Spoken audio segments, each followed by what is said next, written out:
अस्सलाम वालेकुम स्टूडेंट्स, आज की इस वीडियो में हम बात करेंगे क्वेश्चन नंबर 2 की 1.1 एक्सरसाइज। तो स्टार्ट करते हैं।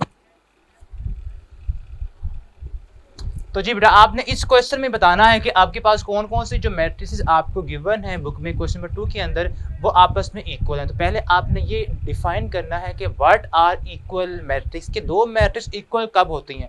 तो पहले हम इसको डिफाइन करते हैं कि वो आपके पास कब होती हैं। लेट सपोज आप सपोज कर लें कि आपके पास ए और B they are two matrices. ठीक है, हम बात करते हैं कि ए और बी हमारे पास क्या है, कोई हमारे पास दो मैट्रिसेस हैं। वो इक्वल कब होंगी, if and only if then A equals to B। ठीक है, आप इसको सिंबॉलिकली इस तरह रिप्रेजेंट करते हैं। ठीक है, वो इक्वल बेटा तब होंगी जब उसके उनका जो ऑर्डर है, ऑर्डर ऑफ A इक्वल होगा ऑर्डर ऑफ B के, यानी कि दोनों का ऑर्डर क्या होगा, दोनों में नंबर ऑफ रोज और नंबर ऑफ कॉलम्स इक्वल तादाद में होंगी। ठीक है, अब उसके बाद नेक्स्ट हमारे पास जो है प्रॉपर्टीज की जो कंडीशन है, there corresponding entries are also equal. ठीक है, उनकी जो कोरेस्पॉन्डिंग एंट्रीज हैं दोनों में, ठीक है, वो क्या हो, वो इक्वल। सपोज हम एक एग्जांपल लेते हैं यहाँ पे कि आपके पास यहाँ पे 1 है, यहाँ पे 2, यहाँ पे 2 और यहाँ पे कहते हैं 0। ठीक है, अब यहाँ पे हम लिखते हैं 1 और यहाँ पे भी 2 और यहाँ पे 2 और यहाँ पे 0।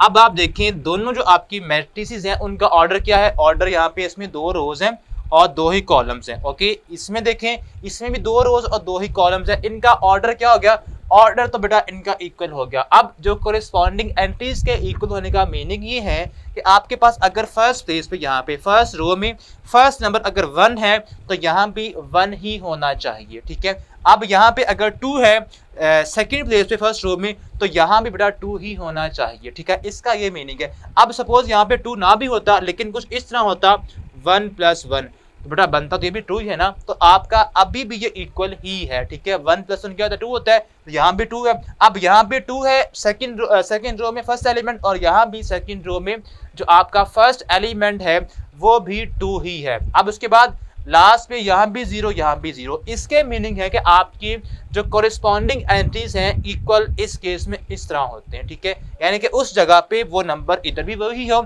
और उधर भी वही नंबर बनता हो, इस तरह there corresponding entries are equal हो जाएंगी। ठीक है, अब आपने जो क्वेश्चन आपको गिवन है 2 के अंदर वो हम करते हैं।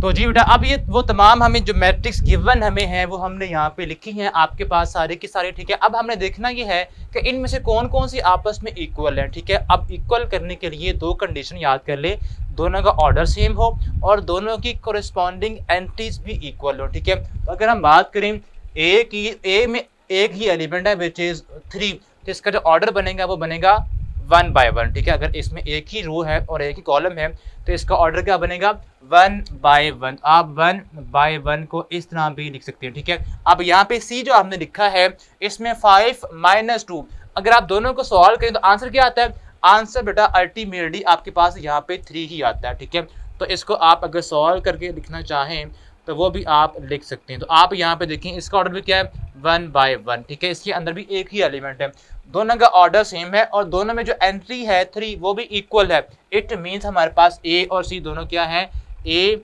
और सी दोनों इक्वल मैट्रिक्स हैं। ये हमारे पास पहली इक्वलेंस आ गई।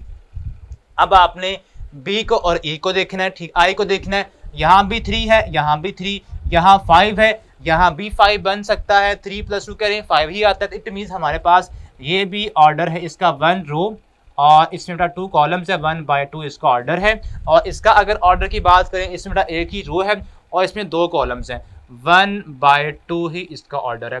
दोनों का ऑर्डर भी सेम है और कोरिस्पॉन्डिंग एंट्रीज भी इक्वल है। तो इट मीन्स हमारे पास जो बेटा बी है वो इक्वल है आई के। तो ये हमारे पास दोनों क्या हो गई हैं, दोनों इक्वल हो गई हैं। ठीक है, इसके अलावा एफ और जी को अगर आप देखें तो इसमें बेटा देखें आपके पास ये जो आपकी है ये रो मैट्रिक्स है। अगर ऐसी कोई मैट्रिक्स जिसके अंदर एक ही रो हो, ये बात आपने लाजमी करनी है, अगर कोई मैट्रिक्स इसके अंदर एक ही रो हो उसको हम बोलते हैं रो मैट्रिक्स। ठीक है, तो ये हमारे पास क्या बनती है, ये हमारे पास बेटा है रो मैट्रिक्स। अब इसका ऑर्डर क्या है, इसमें 2 रोज हैं। ठीक है, सॉरी ये हमारे पास कॉलम मैट्रिक्स है। ठीक है, इसके अंदर एक ही कॉलम है। ठीक है, तो ये हमारे पास कॉलम मैट्रिक्स बनेगी। इसके अंदर अब रोज 2 हैं 2 और कॉलम इसमें एक ही है, तो ये बेटा हमारे पास बनेगी कॉलम मैट्रिक्स। इसका ऑर्डर क्या बनता है 2 by 1।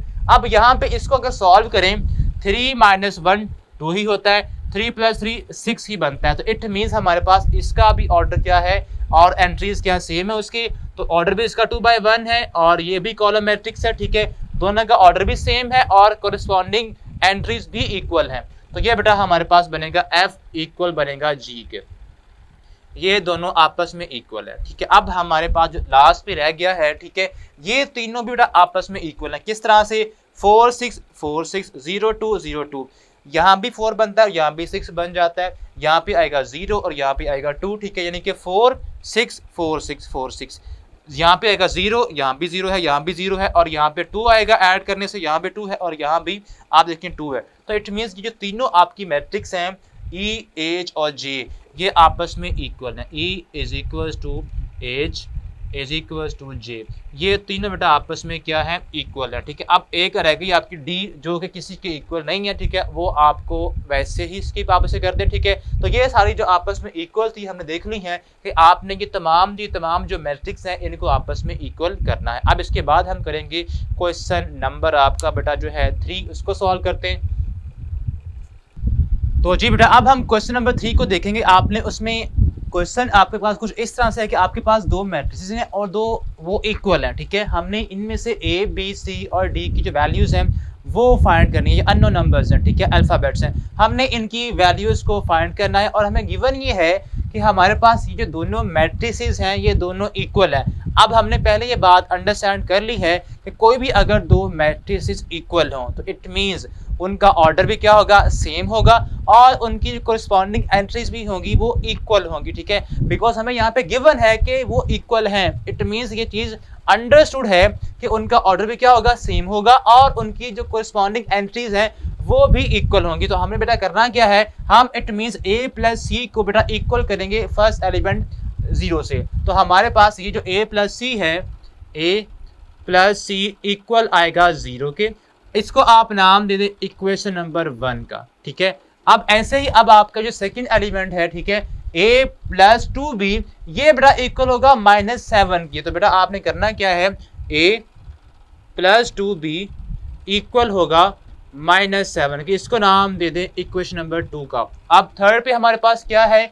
C - 1 इक्वल आएगा इस 3 के, बिकॉज ये दोनों कोरिस्पॉन्डिंग एंट्रीज हैं और ये इक्वल होंगी। C - 1 इज इक्वल टू 3, इसको नाम दे दें इक्वेशन नंबर 3 का। अब लास्ट पे हमारे पास क्या है? 4D - 6 इज इक्वल टू बेटा आएगा 2D के। तो इट मीन्स हमारे पास 4D - 6 इक्वल आएगा 2D के, इसको हम नाम देंगे इक्वेशन नंबर 4 का, ठीक है। अब आपने बेटा करना क्या? अब आपने ये चार जो इक्वेशन बनी है इनको यूज करना है और आपने A B C और D की जो फाइनल वैल्यूज आएंगी वो आपने निकालनी है। तो बेटा हम स्टार्ट करेंगे इक्वेशन नंबर 3 से। उसकी वजह ये है कि यहाँ पे हमारे पास सिर्फ एक ही वेरिएबल इन्वॉल्व है, तो यहाँ से हमारे पास C की फाइनली वैल्यू आ जाएगी। तो हम बेटा स्टार्ट करेंगे इक्वेशन नंबर 3 से। तो हम यहाँ पे लिखेंगे इक्वेशन नंबर 3 इम्प्लाइज, ठीक है, वो बेटा हमारे पास बनती है C - 1 इज इक्वल टू 3 के, ठीक है। अब यहाँ से हमने C की निकालनी है वैल्यू, तो 1 क्या हो रहा है? 1 इधर हो रहा है, माइनस इधर आके प्लस का हो जाएगा। So C is equal to 3 + 1, so C हमारे पास बेटा आ जाएगा 4 के इक्वल। सो हमने C की वैल्यू जो निकालना थी वो निकाल ली है। अभी हम निकालेंगे फाइनली, अब आप यूज़ करें बेटा इक्वेशन नंबर 1 को, बिकॉज वहाँ पे C इन्वॉल्व है और A इसके अलावा है और आप C की यहाँ पुट करेंगे वैल्यू, ठीक है। अब आप यूज़ करें 4 यूजिंग इक्वेशन नंबर 1, वो हमारे पास बेटा क्या है? A + C is equal to 0। तो आपने बेटा यहाँ पे C की जो हमने अभी निकाली है वैल्यू पुट कर दें। सो ये हमारे पास 4 है, A + C हमारे पास 4 इज इक्वल टू 0 के। तो यहाँ पे A हमारे पास क्या आएगा बेटा? 4 इधर क्या हो रहा है? प्लस इधर आके हो जाएगा माइनस, तो A की वैल्यू आ जाएगी -4। सो हमने A की वैल्यू भी निकाल ली है। अब आपने बेटा जो आपके पास B और D है आपने वो निकालना है। अब आप यूज़ कर लें इक्वेशन नंबर 2 को, जिसमें हमें गिवन है A और D बेटा B।